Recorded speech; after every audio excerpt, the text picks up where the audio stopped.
Sabbath. We are grateful to God that He has brought us all here so we can worship Him and also eat from the bread of life. So we go into the Bible, our Bibles, like just my brother has read, Revelation 18 verse 1. But we are going to, when you see me come back to this verse, that means the sermon is over. Okay. I just missed the pointer, if you can. Ah, yes, there it is. Okay. Yeah, thank you. Yes, and the sermon is, it says part 2 in the folder. Yes. Okay, in the meanwhile, we have just remember the past Sabbath. It's the same title, which says, "Don't be ashamed, just let it rain." And we have both type of churches. We have the umbrella churches and the Christian churches.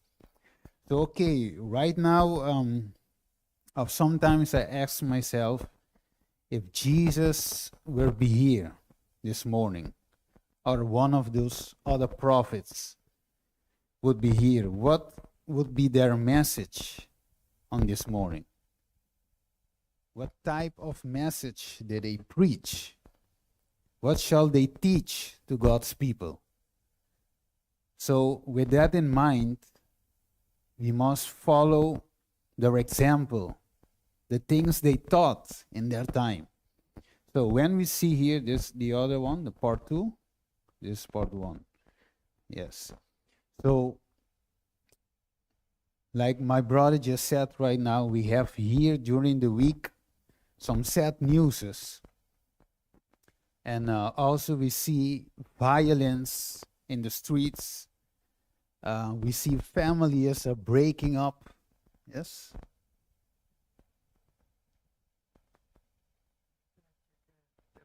Yes. Yes.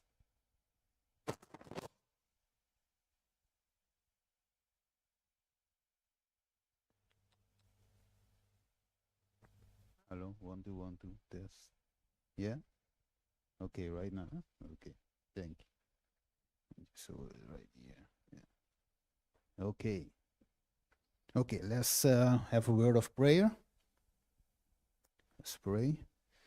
Father in heaven, in this moment, we're going to open your word, and we need guidance of your Holy Spirit to guide us throughout this whole study that we're going to have. But we cannot do it on our own. We need your guidance. We need your Spirit to guide us in all truth. And also, I need you to use me as an instrument to bring about your word.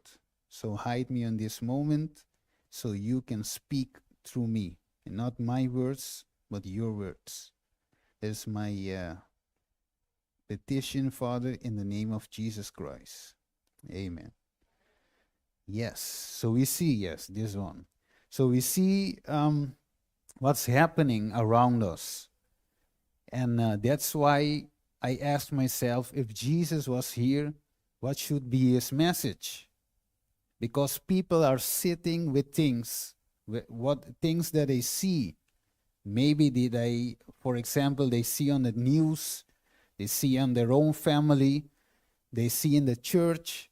So the message of Jesus and also the prophets were types of messages that people need in that time. And that is what we call, for example, the present truth. A message or a truth that is for that specific time, of, let me say, for this specific time. And that's what we're going to keep on studying, okay? And we're going to dig deeper on past Sabbath message. So we're going to go in another angle of the message.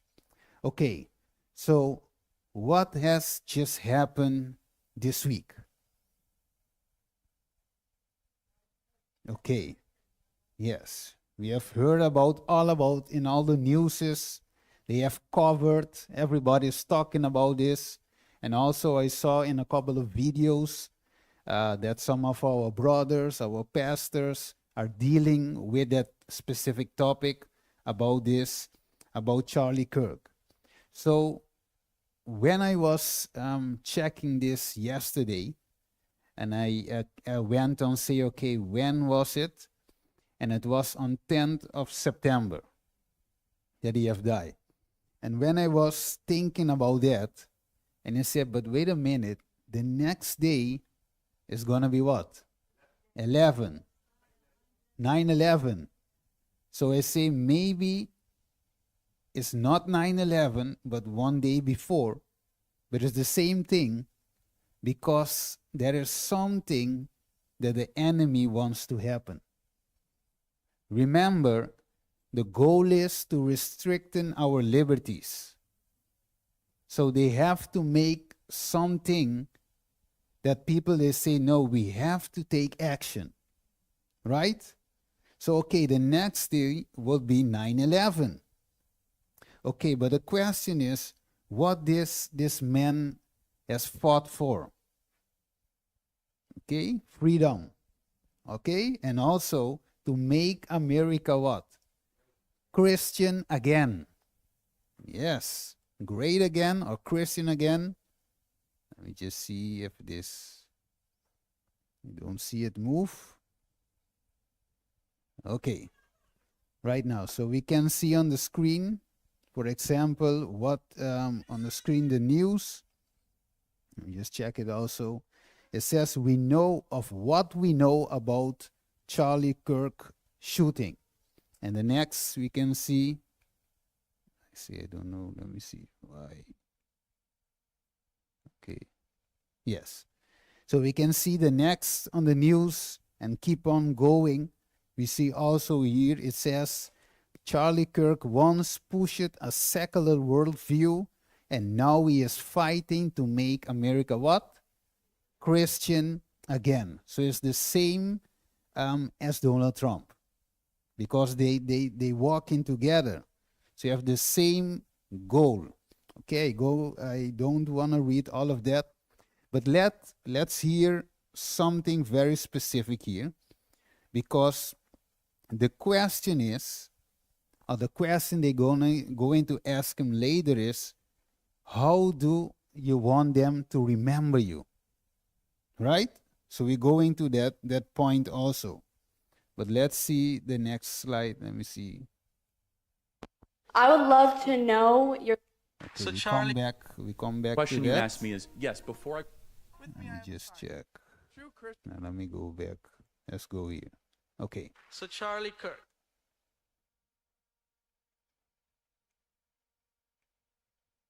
Okay. Your thoughts on Sabbath and how practically your family practices this and applies it. As the wife, I have seen it transform him in a way that is so powerful that when he turns his phone off and it goes in that drawer, and I know that it's, he's all on for the family. There is no distractions, and he finally gets to reset his brain. He finally gets to breathe. And as a wife, there is nothing more precious than my husband's sanity when it comes to the echo chamber and everything that he's dealing with in his world. So I have seen it change him and impact our family in one of the most beautiful ways. I think that to our own detriment and to our own failure, we as Christians have decided to cast away resting on one of the 7 days. God rested after creation.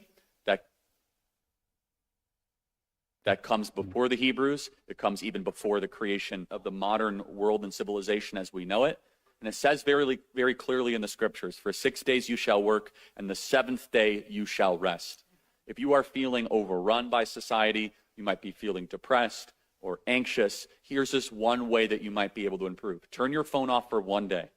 No contact, no social media, no work. Your mental health will improve dramatically. That is a day to go be with God. That is a day to read your Bible and be out of the busyness and the hurriedness and just the anger and the noise of this world.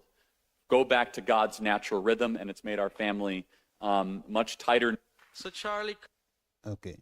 Let me just ask, is this man in Seventh-day Adventist? No. Okay. Let's hear about it.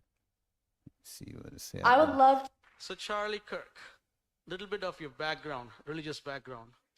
Yeah, so honor to be here, and thank you. The Sabbath is one of my favorite topics to talk about, honestly, because I'm so sick of talking about politics all day long. It's all I do. So it drives me crazy. This is actually way more important than that, and I could tie the two together if necessary, but we don't have to. It's more important than that. I grew up in a Presbyterian background. We left that church. We went to what could be best called as a Bible-believing evangelical church. So not quite Calvinist, not Pentecostal, somewhere in the middle. Look, we believe many of the same stuff, guys. I believe in the inerrancy of Scripture. I believe you need Jesus Christ. I believe in grace, not works. I believe that there is heaven awaiting us. I believe in an afterlife. I believe in a God that created the heavens and the earth. However, I grew up in a church environment that at the very best would de-emphasize the Shabbat. At the very worst, say that the Sabbath doesn't really matter. The Sabbath is in your heart. You don't need to observe it. Yeah. Okay. So we just heard him saying while he was alive that he was pushing the Sabbath. Okay? But he was not an SDA. But he was doing what we what we must do. Okay? So we must push the Sabbath forward. We must push the Sabbath through so people can understand the real biblical Sabbath. Okay? But sometimes, like we study past week, God will use also what? The stones. And they gonna cry out. So we have to, and here we see on the screen, like I just said, as 9/11 families read names, Charlie Kirk's killing tightens security at ground zero. So we're seeing where all this thing is standing. But we can take a lesson. We're going to take a lesson out of it today. Let me see, for example, I don't know what's wrong, but okay. Okay, just zoom in. Okay. Let me just see here. I don't hear the volume. Question you Yeah. asked me is, yes, before I go on a college campus, my prayer is very simple. God, use me for your will. Amen. Because there's a plan above us all. God is sovereign above all. The capacity and ability of our agency or action is very debatable. So what is God's plan when I go on a college campus? I just believe I will only tell truth. I will not compromise, and I'll love on the lost. All I care about is what I do. And what I do is I fight. And I know what God calls of us. So the specific teachings of Christ is go make disciples of all nations. I'm trying my Okay. best to do that. And I'm trying to do it first in this nation because this nation impacts every other nation on the planet. Jesus called us to love children. Jesus called us. With me, I have a sign. Okay. So we just hear him saying that he wants to speak only the truth. But in the lie that he have, he speak out about the lie that he have. Right? So it says, Ellen White says, the greatest want of this world, of the world, is the want of those men and women who will not be bought or sold. Those who in their inmost souls are true and honest. Those who do not fear to call what? Sin by his right name. Those whose conscience is as true as to the duty as the needle to the pole. Those who will stand the right to the heavens fall. So that is what he, in other words, was saying. Right? But here he is With me, I again. have a sign here. True Christians love everyone. Would you say you believe in this sign? Yes, but define love. Find love? It's a respect. You respect someone enough to not judge them, This to not hate them man for what is they're one of doing, no matter part what it of the is. Do you lie to people LGBT? you love? Do I lie to people I love? Not often enough. And I don't lie about Should we, that. in the ideal, when you love somebody, should you lie to them? Depends on the lie.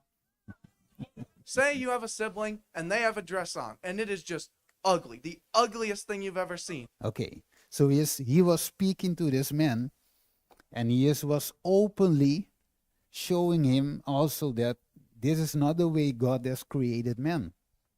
So a man is a man, a woman is a woman.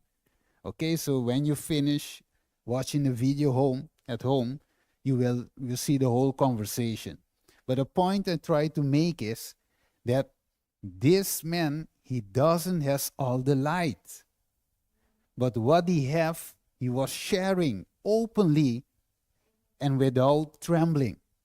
That's why Luke 19:40 says, and he answered and say unto them, I tell you that if these should hold their peace, the stones will immediately cry out. So could it be that God will use stones in this last day? And many of us who have the truth that won't speak out? So we are afraid. That's why I told last week that we are afraid even to speak in our own church the truth, less than speaking it outside. So it must begin here, that we preach the present truth as it is, without taking things out of the message, but bring it like it is in Scripture. Okay, so when we see this also, we see, and now we're going to hear how he wants them or the world to remember him. Let's listen. Completely goes away. How do you want to be remembered? I mean, if I die, Everything just goes away. How would you, if you could be associated with one thing, how would you want to be remembered? I want to be remembered for courage for my faith. That would be the most important thing. Most important thing is my faith in my life. Mm-hmm. Okay. So what did they say on the news? Christian supporters mourn him as what? As a martyr. So this is also what they have to remember us for. Right? If it is let me say, if it take us to die for the truth, they must remember also us for the same thing. That's why we see, like the Bible just said, stones are gonna what? Cry out. So it is time for us to stand up, to shine. Completely goes to away. preach the three angels' message. Like it says, the greatest want, we hear it, is the want of men and women who cannot be bought or sold. Okay, so let's go on to, let me just see, just check. Okay. No, let's go here to this quotation of Ellen White. It says, the condition of things in the world show that troublous times are what? Right upon us. The daily papers are full of indications of a terrible conflict in the near future. Both robberies and are frequent occurrence. Strikes are common. Thefts and murders are committed on every hand. Men possessed of demons are taking what? Lives of men and women and little children. Men have become infatuated with vice, and every species of evil prevails. So we see in it, like Ellen White wrote this, and now we are seeing it, that it is being more and more frequent in our days. Okay? So it's keep on saying, nothing will be allowed to stand in the way of this new movement, both in the church and also outside. And why I have take this quotation? Because remember, the Bible says that the devil he knows that he has a little time. So he's doing all in his effort to make sure that you and me, and also those in the world don't receive this truth. And also, he will work away so we don't gonna receive what? The latter rain to finish this work. That's why we're gonna see here, for example, like it says, let me just go there. It says, I saw the necessity of the messengers, especially watching and checking all fanaticism wherever they might see it rise. But what it keep on saying? Satan is present on every side, and unless we watch for him and have our eyes open to his devices and snares, and have on the whole armor of God, the fierce dart of the wicked will hit us. So what do we have? What do we need in this time? the armor of God. And here we see they say he had the armor. But they say the bullet hit the armor and then went to his neck. So that's why it says here, there are many precious truths. So we saw that before he died, he has preached the truth that he has, that he believes in, right? So we know when we see this, my brothers and sisters, time is not on our, let me see, on our part, yes? On our side, yes, that's the word. Okay, because life can be taken just in a second. We don't know if we are alive tomorrow. That's why today we must use it like today is our last day. Okay? So it says, that's why it says there are many precious truths contained in the Word of God, but it's the what? The present truth that the flock needs now. I have seen the danger of the messengers running off of these important points of present truth to dwell upon subjects that are not calculated to unite the flock and what? To sanctify the soul. And I keep on saying, Satan will here take every possible advantage to endure the cause. So we don't want us to receive what? The latter rain. No dew, and also the latter rain. And we must be working on that to receive it. So everyone who stands in the way, he wants to take away. And here we remember also another figure, J.F. Kennedy, also stood for the separation of what? Church and state. But what happened next? They also assassinate him. So we see all those things. It's not just coincidence. When we see all this, you can also buy this book on Ball, and you see it says the key of his blood. The Pope John Paul II versus Russia and West took for control of what? The new world order. So everything that stands in their way, they're gonna kill or take out of way. Okay, let me just hear something Censorship or chaos? What's more destructive?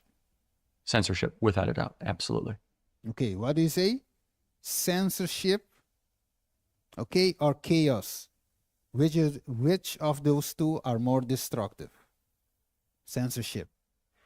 Okay? So in other words, they try to censor, and we remember in the time of the coronavirus, we saw also that videos were taken down.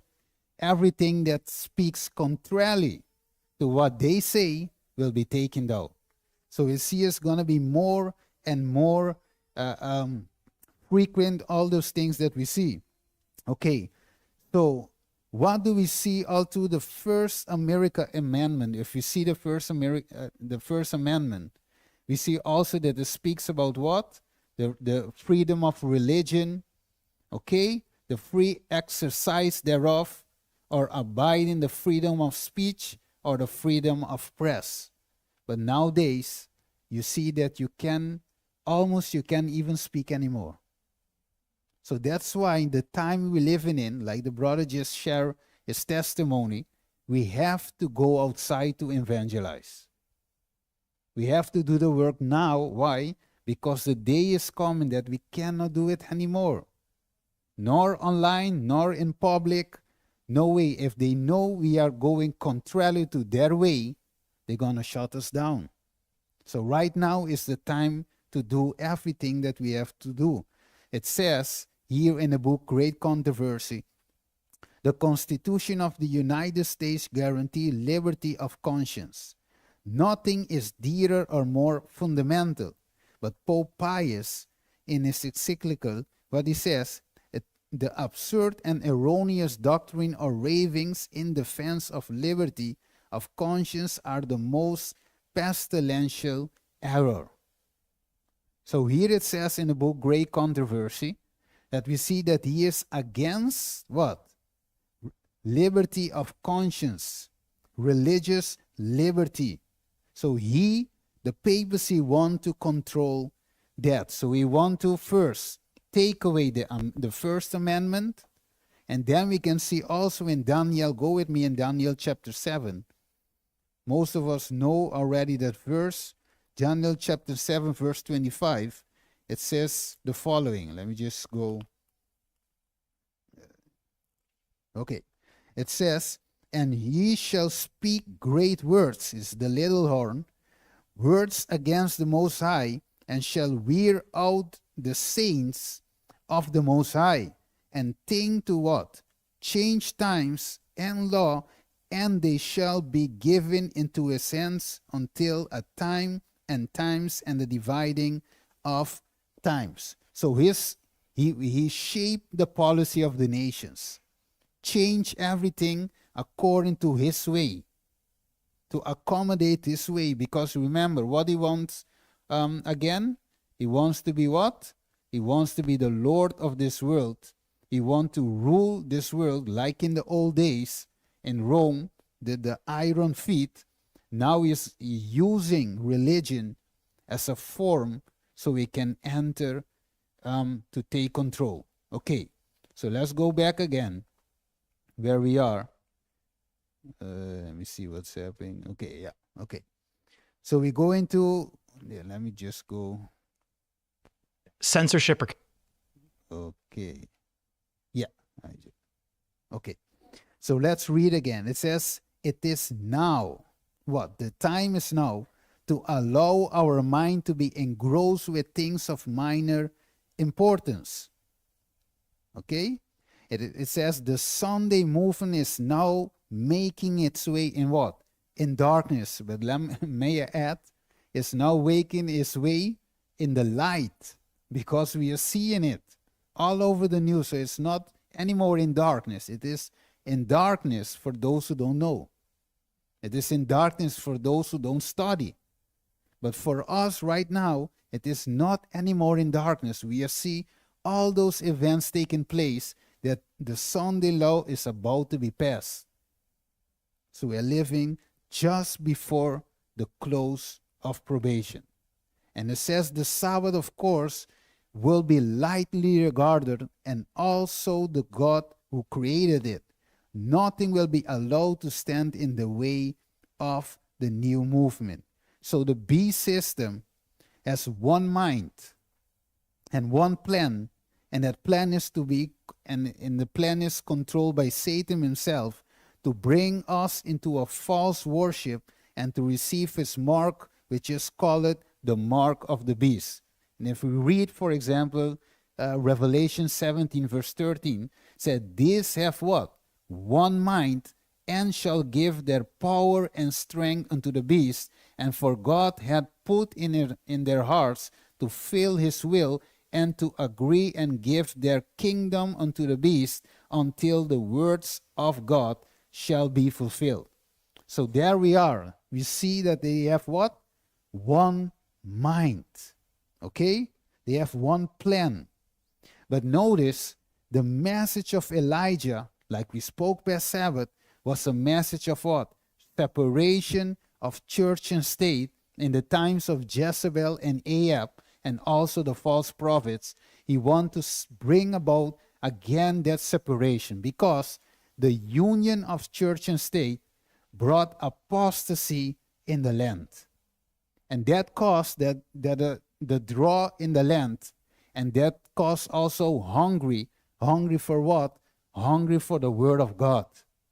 So there was no Holy Spirit, no message for 3.5 years. Okay? So that's why when we see church and state uniting, that means we must have the Elijah message again, be preaching in our churches, be preaching also outside of our churches. All the way, we have a message. Let me put it this way. We cannot preach a message as same as the evangelicals, as same as the Catholic Church. It must be a different and distinctive message that we preach. Okay? So this message of the U.S. president and the apostate Protestant Christian go against the Protestant message, the true Protestant message, they are undoing what true Protestantism has done to bring about this separation of church or state, a church without a pope. For this reason, okay, that we don't receive persecution, because what? We are uniting also with this false system. We ain't preaching the three angels message like it is. That's why Paul says, he declared that all that will be live godly in Christ shall suffer what? Persecution. But then the question comes. It says, why is it then that persecution seems in a great degree to slumber? It's a good question, right? Because we just see Charlie Kirk get killed for some truth that we are speaking. But what about us that have great light? We have the Bible, we have the spirit of prophecy, but why there is no persecution for SDA? They are not preaching the message like it is. Okay? Let me see. Why is it? It says the only reason, Ellen White say, is that the church has conformed to the world standards and therefore awakens no opposition. In other words, the devil is happy with the church. You see it? He is happy because we are conformed to the world's standard. But God has called us to what? To lift up a standard. Like Elijah, like Noah. Okay? Lift up the standard and preach righteousness. Okay? So it's keep on saying the religion which is current in our day is not of the pure and holy character to mark the Christian faith in the days of Christ and his apostles. It is only because of the spirit of compromise with sin, again, the spirit of compromise with sin, because the great truths of the Word of God are so indifferently regarded, because there is so little vital godliness in the church, the Christianity is apparently so popular with the world. So I think maybe we are afraid to be different, afraid to stand for this truth. What is the problem of our people today? What is the problem of us? Let there be revival. It says, what? Let there be what? Revival and power of the early church, and the spirit of persecution will be what? Revived. So what is the spirit of persecution waiting for? For a revival, but not just a revival, but what? A true revival. I remember a time when I preached in a campaign of I think it was 2 weeks, yes. 2 weeks of preaching. And somebody says, but Stephen, you cannot present. It is a good message, but there are certain things inside your message. You cannot present it like this, like that. You must present it, but for example, in a small room with 2-3 peoples. Because, she said to me, if you present that in the open way, then people will not enter to the church. Because they say, okay, this brother is speaking, quote unquote, bad of the church. Okay? And the people won't enter the church, they said. But let me put it this way. John the Baptist preached a straight message, and the people came all the way into the desert to hear and to be baptized. So it's not about filling the church. It's about preaching the truth and make people children of God. Because we can sit in the church the whole year and have our names written in the book of the church, but still being lost without a connection with Jesus. That's why the message must go forward. And I tell the sister, if I don't preach the truth, there will be no revival. Because there cannot be a revival without truth. Truth must be preached. That's why Elijah restored back the altar. And by restoring it, he brought about a true revival. It says again, let there be revival of faith. Not just a revival, but a revival of faith, a true faith and power of the early church, and the spirit of persecution will be revived, and the fires of persecution will be rekindled. When you study the 7 churches of Revelation, you will notice that when the church get in a comfort position, they started to mingling with Babylon. This compromise and falling into apostasy, right? But when persecution started, that is the time when the church is more spiritually, more having a living connection with God. Study the 7 churches, you will see, wherever there be a comfort, then it's going to be compromise with sin. But when the fire of persecution starts, the church is going to be more pure, right? So again, we're going to see, if we go into 1 Kings, let's go to 1 Kings chapter 19 and verse 2, we're going to see also that persecution came in the days of Elijah. Okay, here we can see it on the screen. Okay, 1 Kings 19 and verse number 2. Let me just read it. Okay, 19 and verse. Okay, this Bible is a little bit new. All the pages are. Yes. Just open it.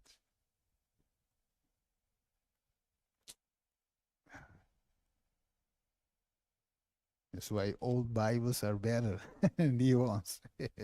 Okay, 1 Kings 19 verse 2, it says, then Jezebel sent a messenger unto Elijah, saying, so let the gods do to me, and more also, if I make not thy life as life of one of them by tomorrow about this time. Okay, so Elijah began to what? Flee to the desert. Why? Because persecution has begun. Okay, do you remember he killed all the prophets? So right now Jezebel was met, and he sent persecution for Elijah. So because Elijah stood for truth, persecution came. So if there no persecution for SDA, is because we are not standing for truth. There's the real truth, because we see it in the day of Elijah, in the day of Jesus, in the day of the apostles, all the way down to the 7 churches. We see when people stand for truth, Bible truth, as it is, without mingling with wine and water, we see that persecution come. But the good thing is, it is not easy, but they say, after water comes the sunshine. And that's what we're looking for. So, okay, he had to flee for what? This threefold union, Ahab and Jezebel, and also the false prophets. Okay, so we go, let's go to this quotation. And we see it's a very good quotation, because it says in Testimony for the Church, volume 5, it says, in the last solemn work, few great men will be engaged. They are self-sufficient, independent of God, and he cannot what? Use them. So in other words, we must be what? Dependent on God. So he can use us to do what? To preach like Charlie Kirk. And more in details, because we have the Bible and the spirit of prophecy. But he did what he could with the light that he had. But let's keep on reading. The Lord has faithful servants who in the shaking testing time will be disclosed to view. There are precious ones now hidden who have not bowed the knee to Baal. They have not, listen good, they have not the light which has been shining in constant blaze upon you. But it may be under a rough and uninviting exterior, or pure brightness of a genuine Christian character will be revealed. And listen to this. In the daytime, we look towards heaven, but we not see the stars. But there are fixed in the firmament, but the eye cannot distinguish them. In the night, we behold their genuine lustres. And let me make it clear. Right now, we don't see the stars. The stones are the stars. So we don't see where they are, who they are. We see just a little bit. But when the night comes, because Ellen White says, the noon of the papacy is midnight for the world. So when it is the darkest hour of this world, like the dark ages, then it's going to be midnight for God's commandment-keeping people. But in that time, we will see those people popping up everywhere, those stones that will be joined with God's remnant people to give about the loud cry. But okay, there is on one hand, we see people, on one hand, we see some that are stones, but will come to shine. But on the other hand, we see, Sister White says, many a star that we have admired for its brilliance will go out in darkness. So this is talking about the church. And the other one, the other quotation, is talk about people outside the SDA movement who will join later on. They do it the thing God is using with a little light that they have, but he will bring them when the Sunday law is about to be enforced, to join forces, to unite with the faithful remnant SDA people. Not all, but the faithful ones, to give the loud cry. So it is dangerous. That's why I say it is dangerous to run off, pressing through, and preach all different kind of things that are not sanctifying and preparing God's people for that time. You see? So that's why many will be turned into darkness. There are those others that come in to take our places. So we must fasten our seatbelt so that no one take our crown. Okay? Okay, so let's go back. I see the time is running fast.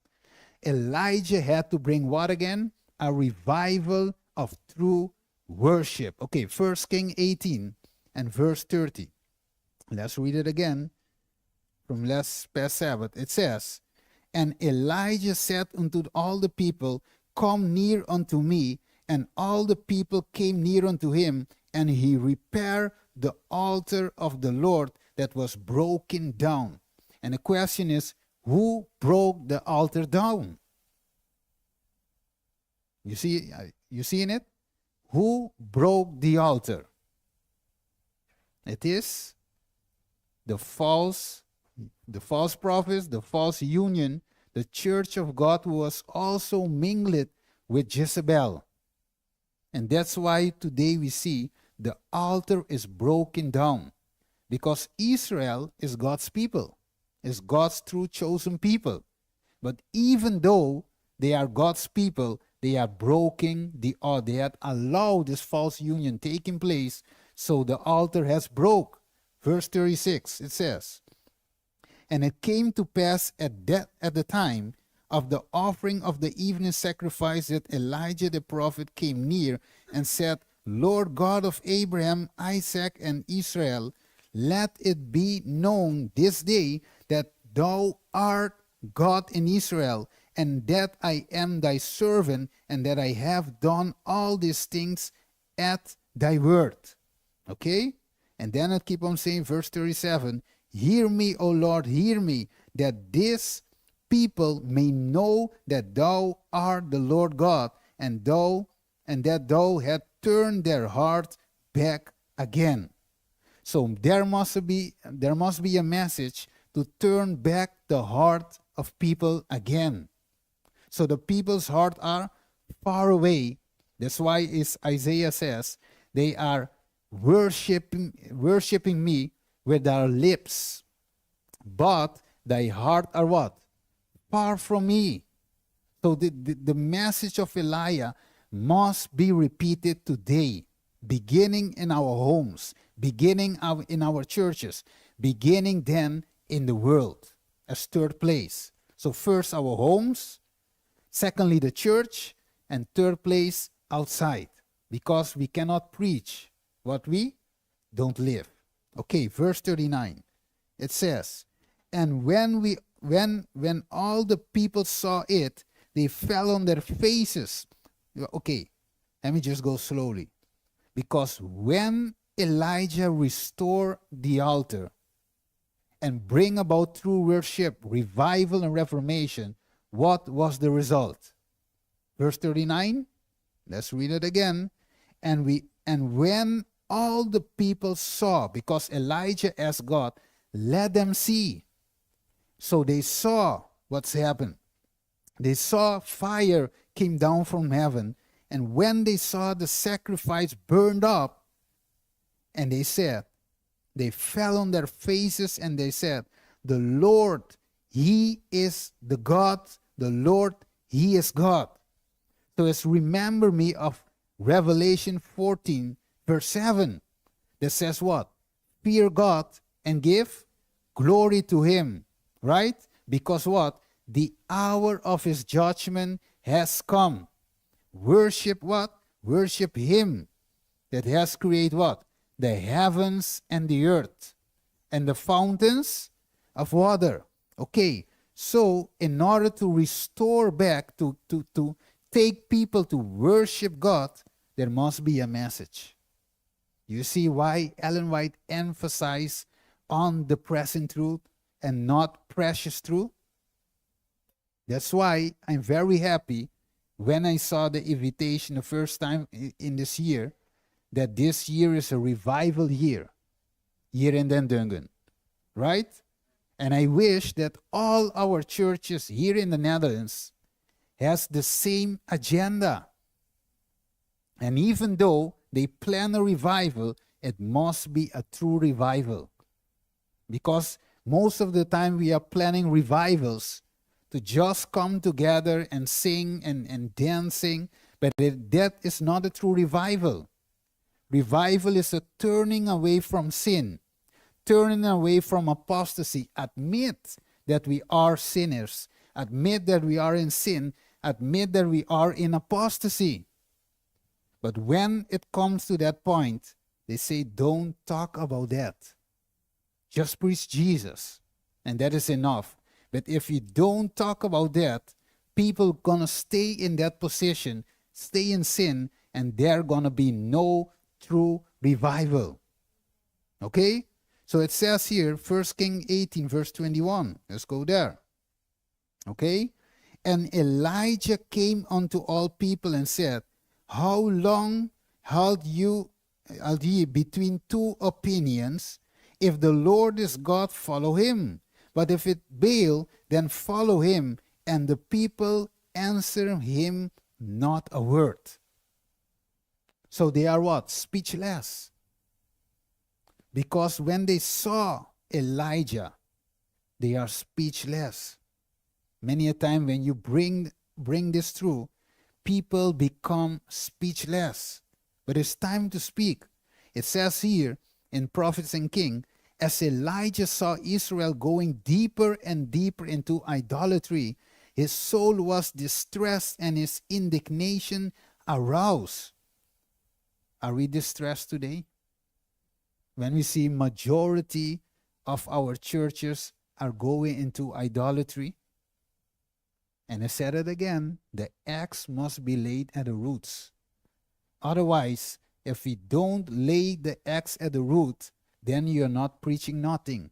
You are just entertaining people every Sabbath in the church. So we must put the axe where? At the root, like John, like Jesus, and all the other prophets. For example, if you go to Jeremiah chapter 1, let's just go to Jeremiah chapter 1, and you see sometimes, like Jeremiah, he was afraid on the first hand. He was afraid to speak the truth like it is. Okay? Afraid of who? Afraid of the people. Okay? But in Okay, let's go to verse 6. Jeremiah 1:6. Then said I, Ah, Lord God, behold, I cannot speak, for I am a child.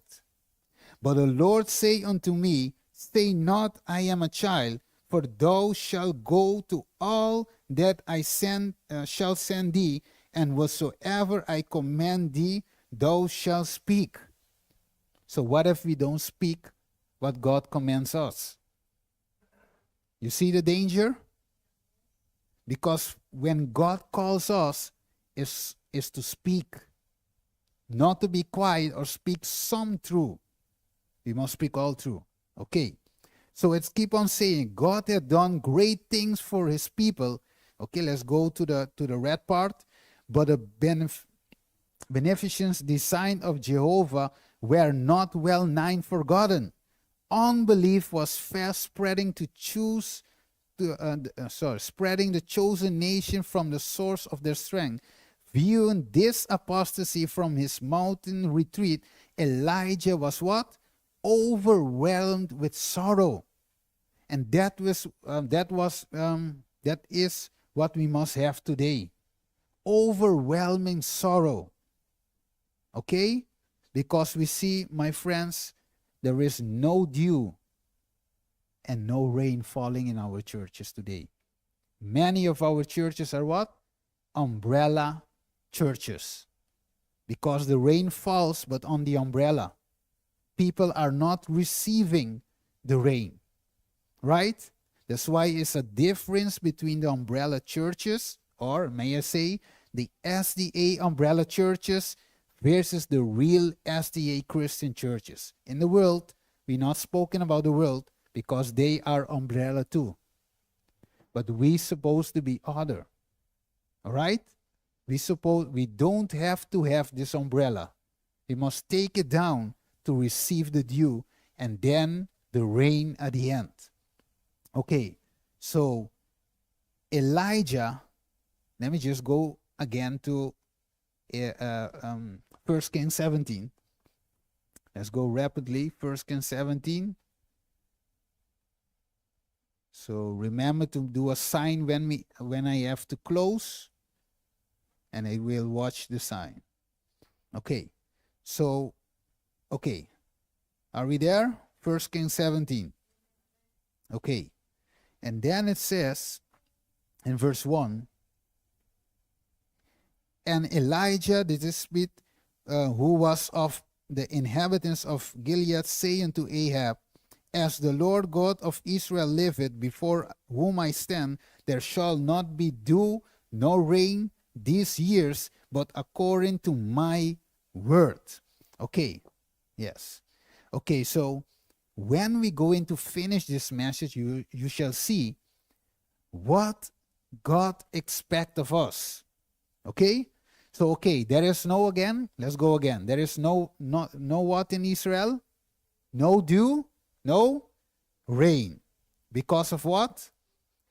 Apostasy and sin in the camp. Okay, so let's go here. Let me just check something. I think I went too far. Okay.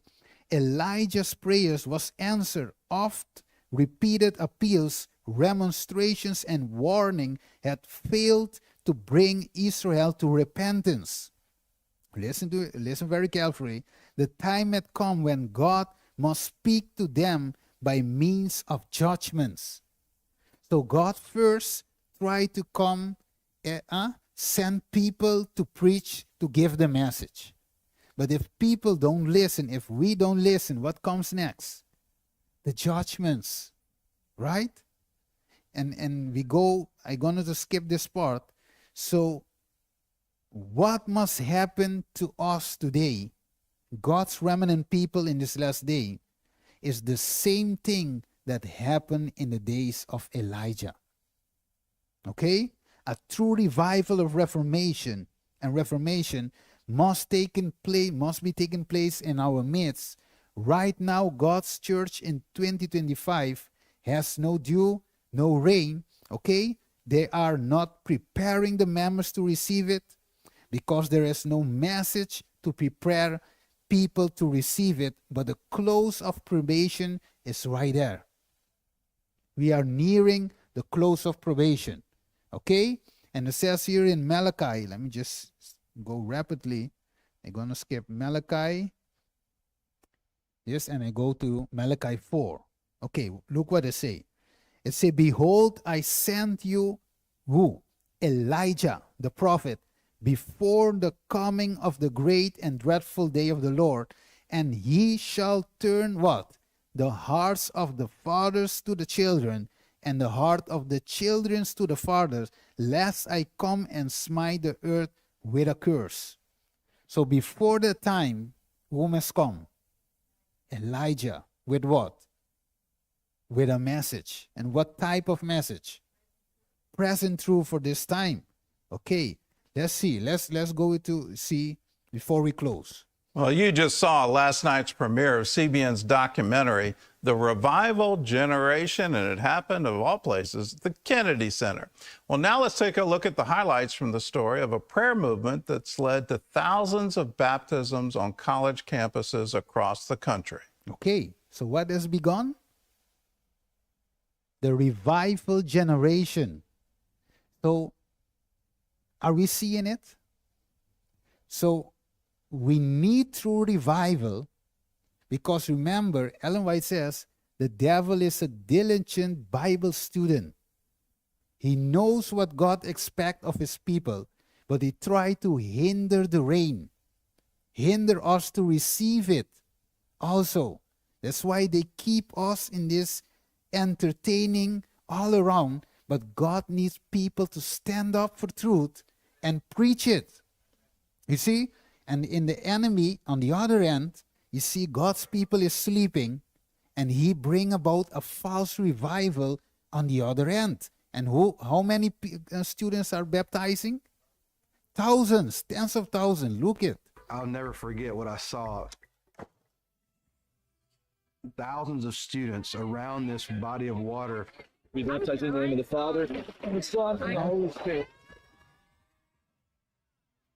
So while God's people are sleeping, on campuses look what is happening. across the nation.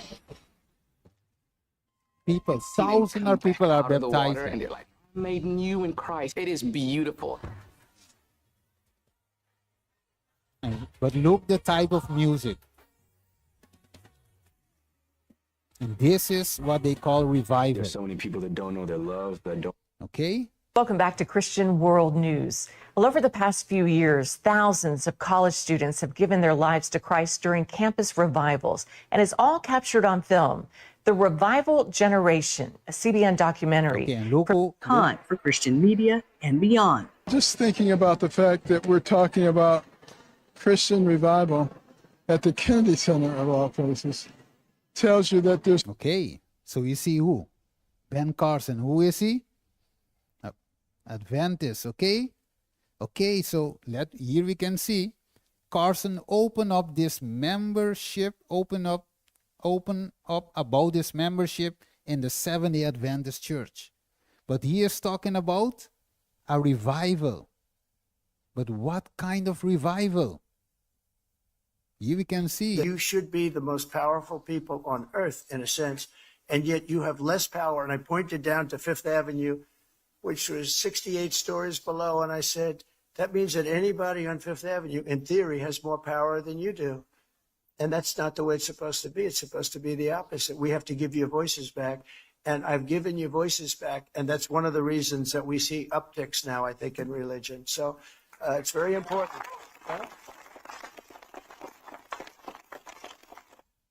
Okay. So this remembers of what chapter in the Bible? Image of the beast. So he said he gave power back to the image of the beast. So we see in it, my brothers and sisters. It's all there. We see where we are and look what's coming. The Jesuits rapidly spread themselves over Europe. We are living in Europe. And wherever they went, what follows? A revival of popery. So that's what we're seeing, the false prophet. Okay, prophets. We see church and state.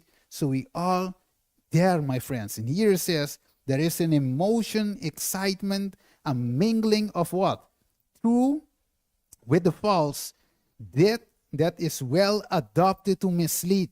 Yet none need to be deceived.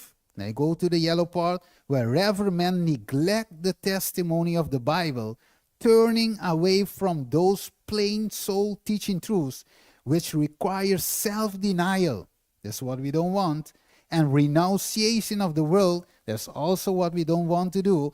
There we may be sure that God's blessing is not bestowed. So there is no true revival in worldliness, in sin, or in giving up some things that we know that the Word of God forbids. And by the rule of which Christ himself has given, you shall know them by the fruits. Matthew 7 verse 16. It is evident that these movements are not the work of the Spirit of God, even though thousands are rebaptizing. That's why he said Isaiah 88 verse 20. What does it say? Isaiah 8 verse 20. Go to the law and to the testimony. And if they don't speak according to that, there is no light in them. So it seems they turn the light of their cars, but there is no light in there. You see? So it's just going a little bit fast to and then we continue a little part in the afternoon, but we want to close on some important part, my friend. The things you have described, Ellen White say, has taken place in Indiana, the Lord has shown me will take place just before what? Close of probation. So that is a sign. If we see this, then it's a sign that the probation hour is about to close. And it said, every uncut things will be demonstrated. There will be shouting with drums, music, and dancing. Did we just saw that? But some will say, yeah, we saw it. This happened in the world. We saw it. They are about a false revival. But listen this. This is an invention of Satan to cover up his ingenious methods for making of non-effect what? The pure, sincere, elevating, ennobling, sanctified truth for this time. So it's happening in the world, and it's happening also what? In the church. This is our church. So we see this happening among us. You see it? Our church. Okay, I'm not gonna play it. In the church. Yeah? It is the, what do you call it? Passende. Okay, just gonna skip it. You see that logo upside on the left? So it says, in many of these revivals which have occurred during the last half century, the same influence has been at work. I just skip them rapidly because my time is up, and also I don't want you to listen to the music too long. Okay? But just for you to know that this is happening both in the world, both in these fallen churches, and both in our midst. That's why she said, in many of the revivals which have occurred during the last half century, the same influences be at work to a greater or less degree that will be manifest in the more extensive movement of the future. There is what? There is an emotional excitement and mingling of truth with the false. So again, don't run away, because after lunch we will finish this study. But the question is, let me go here. The question is, which position do you want to take? You see number 1 and number 2. Number 1 doesn't have an umbrella, but number 2 has an umbrella. So in what of those two positions do you want to have? You want number 1? So if you want position number 1, then you must take a stand. Like Elijah said, choose you today. Joshua also said, choose today who you serve. You cannot serve two masters. So you have to choose number one or number two. And we have to do what? What we have to do with that umbrella?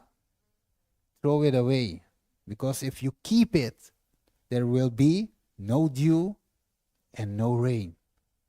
So that's why we're going to close on this point. And we're going to have a prayer that God may help us. And don't, let me say it again, don't run away, because in the afternoon we will finish the message. So don't run away, please. Let's bow our knees or our head for a word of prayer. Father in heaven,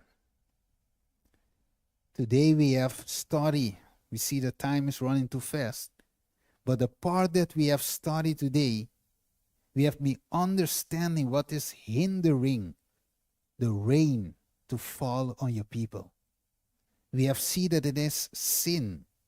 We have seen that it is compromise or compromising your truth.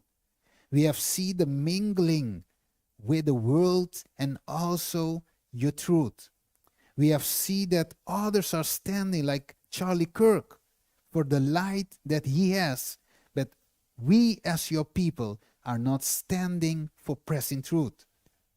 So that's why you are calling us for a true revival and reformation, to bring this back and restore the altar so we can receive the latter rain, and to turn the three angels' message to the loud cry to finish the work.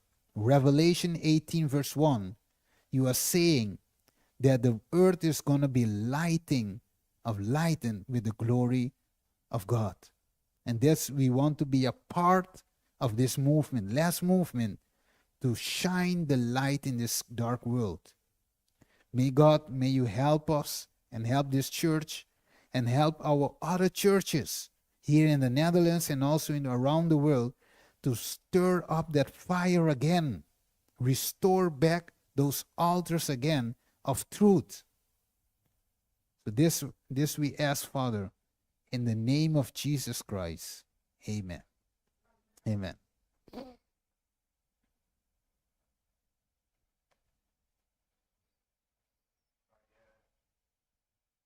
Stina, voor een hele mooie boodschap, voor de waarheid.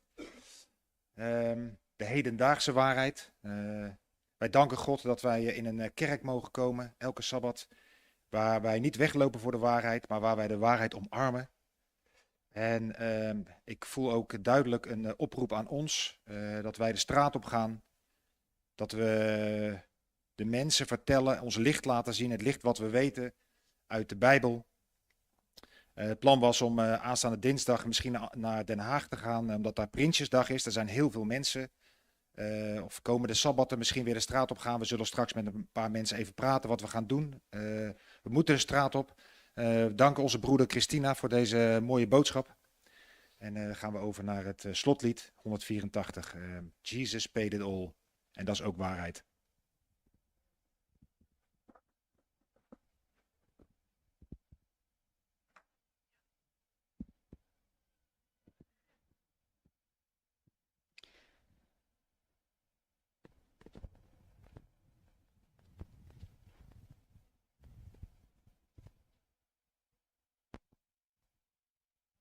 Laten we er maar allemaal bij opstaan.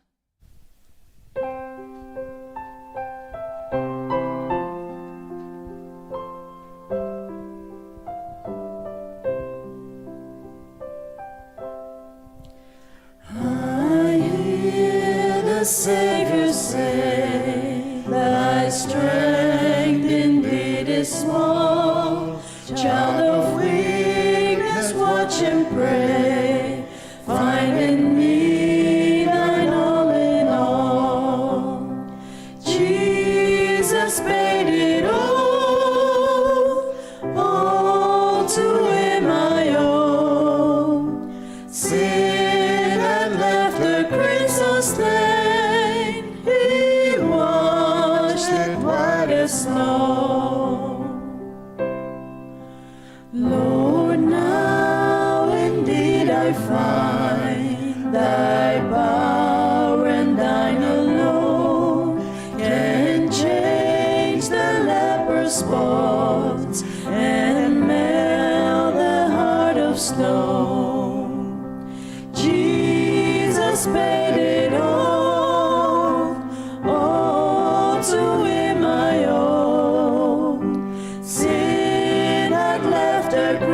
stain. He washed it white as snow. Since nothing good have I, whereby thy grace to claim, I wash my garments white in the blood of Calvary's Lamb. Jesus paid it all to him I owe. Sin had left a crimson stain, he washed it white as snow. And when before the throne I stand in him complete, I lay my trophies down, all down at Jesus' feet. Jesus paid it all to him I owe. Sin had left a crimson stain, he washed it white as snow.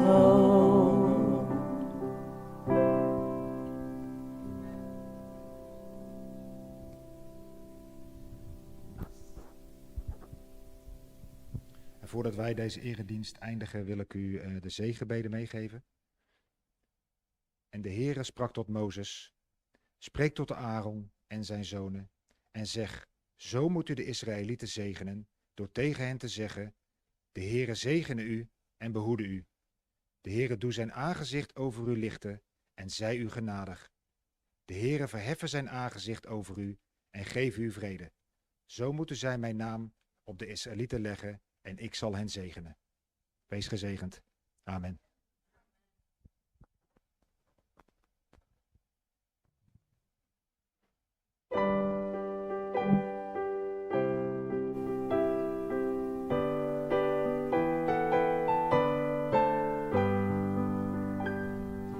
What a fellowship, what a joy divine, leaning on the everlasting arms. What a blessedness, what a peace is mine, leaning on the everlasting arms. Leaning,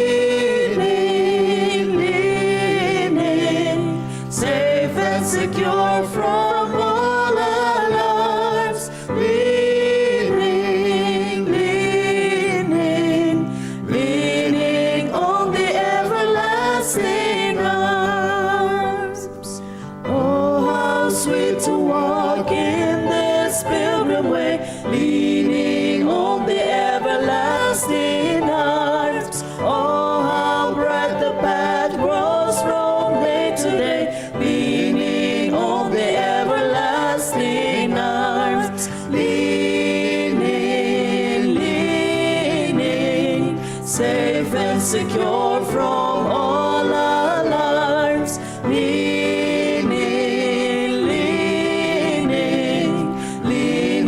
on the everlasting arms.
che queda na altura di tutte le profezie na cui sta passando attualmente aqui vamos estar um bom canal ainda tem esperança.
and secure from all alarms. Leaning